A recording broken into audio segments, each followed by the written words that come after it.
A crackdown on criminals exploiting the visa system has been unveiled by the government. The Home Affairs Minister seized on the review, accusing Peter Dutton of turning a blind eye to migration abuses when he was in charge. Marched out of the country, accused sex trafficking kingpin Bin Junshi deported last month. News of his exit confirmed as the government releases a damning assessment of Australia's migration system. This system has been used to perpetrate some of the worst crimes known to humanity: sexual slavery and human trafficking. The review, led by former police chief Christine Nixon, found big gaps in the visa system are being exploited by criminal syndicates. In response, migration agents who help foreigners secure visas to work and study face stricter vetting and tougher penalties for wrongdoing.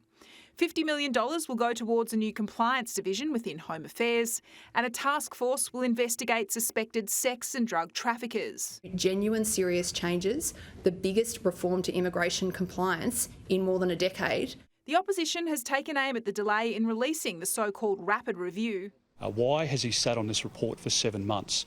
He's dropped this report as a distraction from the Voice. The Nixon report found the number of visa compliance staff within Home Affairs declined under the coalition.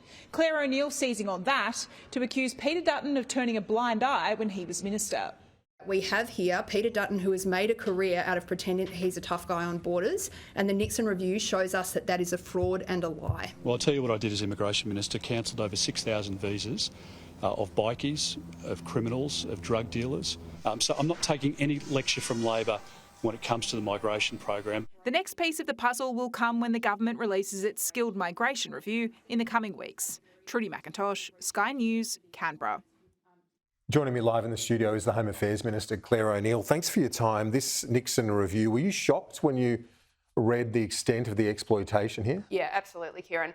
I think, we've had consistent reporting over quite a long period of time about integrity issues in the migration system.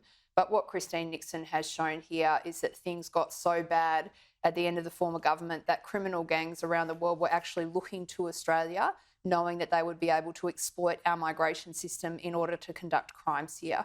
And that is what essentially our country's migration system deteriorated to after 10 years of budget cuts and of a lack of focus and attention on this problem.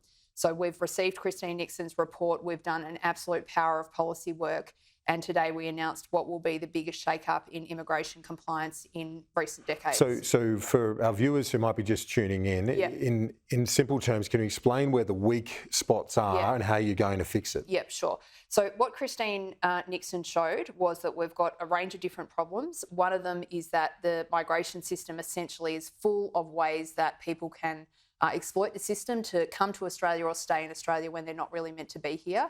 She also showed that at its pointiest end, this problem has been used to facilitate some of the worst crimes that we know of: sexual slavery, human trafficking, literally slavery in our country being facilitated through the migration system. And what she showed was that at the root of all of these problems is dysfunction, delay, lack of resourcing and lack of attention. So our government is going to shake up immigration compliance in a really fundamental way. We are building out and making permanent something called Operation Inglenook, which is a force that we established when Nixon's first was appointed because we could see these problems were in the system, so we're making that permanent. Perhaps the most important change is that we are restructuring part of the Department of Home Affairs and giving $50 million of additional funding to actually bring together all of the parts of compliance that will make sure that people can't exploit the system. So that's separate to the operation? Yep, that's separate to Operation Inglenook. Okay. We are also investing heavily in biometrics so we can be clearer about who is coming into our country and for what purpose. And we're doing a much better job of regulating things like migration agents and that end of the education sector at the lower end of the vet sector. Well, on the migration agents, that surprised me or shocked me when I saw that only 40% of them weren't registered. Yeah. So this is a really big issue. And can I say just at the outset, migration agents across the country do incredibly important work in all of our communities, and I applaud them. We've got some really bad apples out there, though, and basically there's been people wandering around pretending to be migration agents, offering migration advice and operating effectively with impunity. Because at the bottom, the bottom line of all of Nixon's report, Kieran, is that we've had migration rules, and under Peter Dutton leading the Home Affairs Department, people stopped following the rules and no one did anything about it. And, one of the really important points to get across here is that Peter Dutton has perpetrated a great fraud on the Australian community. He's made a career out of pretending that he's the tough guy on the borders, striding around telling us everyone how he's protecting the borders. Yet at the same time, he was cutting funding to immigration compliance, cutting funding to the immigration department, and there were criminals walking into the country who shouldn't ever have been here. Now, you can't be in Australian politics and say one thing and do the complete opposite and get away with it, and he deserves to be held accountable for that. Peter Dutton says this is a distraction away from the voice. This response today being released with this sort of timing. What do you say to that? Well, I find that really offensive, actually. I mean, we've got a report here that demonstrates that women have been held in sexual slavery in our country because of the immigration system that Peter Dutton broke, and he wants to blame that on politics. How about a bit of humility and a bit of accountability? These problems emerged under Peter Dutton's watch. He knew about them. He did nothing about them. And he needs to answer for that. And I understand why that might make him a little bit uncomfortable. But I would say, if you can't be the immigration minister of this country and do it effectively, why do you think you should be Australian Prime Minister? He says that he cancelled some 6,000 visas of criminals, kicked them out of the country. Labor's done nothing of the sort. What's your response to that? Well, that's completely untrue.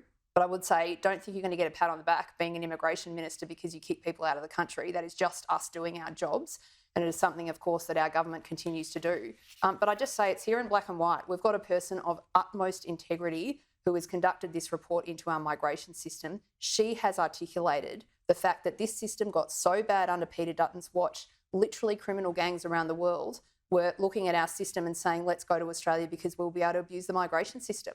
Now, Peter Dutton has got to answer for how that can possibly have happened under his watch. I know you don't want to comment on the Michael Pezzullo matter. It's under investigation. I get that. But just in terms of your department, are they equipped to handle this? Yeah.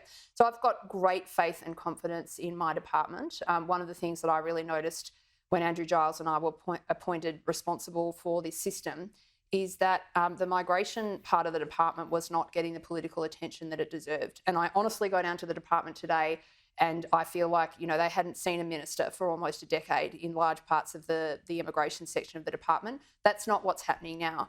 What you need to be a good immigration minister of this country is constant care and attention on this system. It needs everyday focus and analysis. I don't think it ever got that under Peter Dutton, but it's getting it now and we are fixing these problems. And have they got the leadership and the structures to get on with the job despite a bit of uncertainty at the top? Yeah, so I've been...